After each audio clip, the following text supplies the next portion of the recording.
Now with digital cameras, it's so nice because we can look at the back of the camera and we can judge if our pictures are too bright or too dark. And we have a great way of judging this called the histogram. And this is a graph, and I'm sure that you've probably seen this on your camera and you've kind of wondered, what is this graph thing on my camera? Well, it's telling you what's bright and what's dark. It's a graph of the tonal distribution. And the way a histogram works is it breaks up the entire scene into individual pixels. And it forgets about color, it's just on tonality. And so if you can imagine a black pixel and a white pixel, and a whole bunch more gray or middle-toned gray pixels of slightly different tonality. Now let's say we want to organize these. We're going to put the black pixel on the left, the white one on the right, and all the pixels of equal tonality lined up into a column. And with this, we have a histogram, and it's showing you a quick graph, and it's a quick way to look and go, oh, we've got a whole bunch of gray pixels and a few pretty dark ones and a few pretty light ones. Now, on your camera, rather than just 10 levels, it's measuring it in 256 levels, from pure black to pure white. As we measure this from bottom to top, we're talking about the number of pixels, and as we go from left to right, we go from darks to light. So we have the blackest areas, and then we have the shadowed areas, and then the main part of the exposure is just your midtones. And then over on the far right-hand side are going to be our highlights. And so you can see that in this particular photograph, we have a lot of pixels in the midtones, some in the shadows, and very little in the highlights and the darks. And that's a quick way to look at your image so you can have a quick judge of, is this too bright or is this too dark? Now, I particularly like this histogram here, and the reason is if you'll notice in the left-hand column, the pure black column, it's empty. There are no black pixels. If I recorded a black pixel, there's not much I can do with a black pixel, because if you lighten up a black pixel, it doesn't know what color to become. It's pure black, we've lost it. And if something is pure white, if you darken white, you just get gray. You don't get any color information out of it.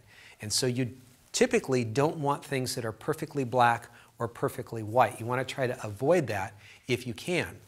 What this is telling me is that I have recorded everything from the darkest to the very lightest thing in the photograph, and I've captured that tonal information. Now, if later on I want to go into some photo program and make the picture a little darker or a little lighter, I have a lot of good information to work with. So this histogram was for a wild tiger in India, and if I had overexposed the scene, this is what the histogram might have looked like. And you'll notice it's shoved way off to the right-hand side, which means that I have a lot of very bright pixels. If I or my camera had made a mistake and we had underexposed it, it would be way off to the left-hand side. And the reason that the histogram is so valuable is that, well, if you've ever ridden an elephant in India, you'll know that it's very hard to judge if that's the right exposure as you're riding on the back of the elephant. But if you look at the graph, you can quickly kind of tell, is this good or is this not good? And generally what you want is a mountain in the middle, and you don't want it stacked up on the left or the right side. I would have to say that you probably want to be most careful of things that are stacked up on the right side, because if you have blown out pixels, they're generally very, very bad.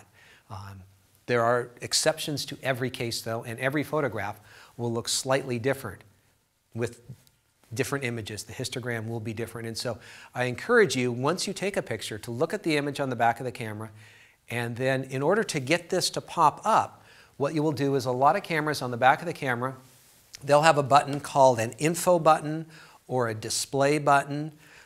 With Nikon cameras, they have this little four-way touch tab. You have to go up and down to get to this information. And frankly, for you Nikon users, you'll have to dive into your menu system. And let me see, it depends on where it is on what camera, but in the playback menu, there's something called playback display options. And you have to turn on the histogram settings so that you can see the histogram. But every camera that I know of for the last 8 years has this option on it. And it's something that I use when I'm out in the field and I'm trying to judge if I got the correct exposure or if it's too bright or too dark. And if it is too bright or too dark, I would go back to my shutter speeds, my apertures, or my ISOs, and I would make an adjustment.